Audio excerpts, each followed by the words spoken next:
નમસ્કાર મિત્રો. તો આજે આપણે જોઈશું ગુજરાતની ભૂગોળના 10 મોસ્ટ આઈએમપી એવા પ્રશ્નો. તો ચાલો આપણે જોઈએ.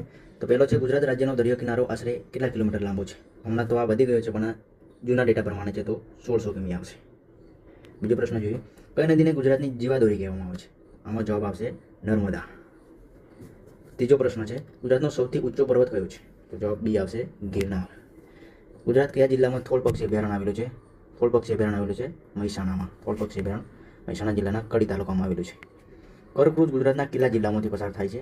આમાં 6 કે 7 આવશે, પણ હવે આપણામાં જોઈએ કયો જવાબ માન્ય રાખે છે. તો 6. ગુજરાતનો સૌથી મોટો જિલ્લો વિસ્તારની દ્રષ્ટિએ પૂછ્યું છે, તો આવશે કચ્છ. એશિયાટિક સિંહ માત્ર કયા રાષ્ટ્રીય ઉદ્યાનમાં જોવા મળે છે? ગીર રાષ્ટ્રીય ઉદ્યાન. ગુજરાતની કઈ નદી પર ઉકાઈ ડેમ આવેલો છે? આમાં આવશે તાપી. કચ્છના નાના રણમાં કયા પ્રાણીનું અભયારણ્ય આવેલું છે?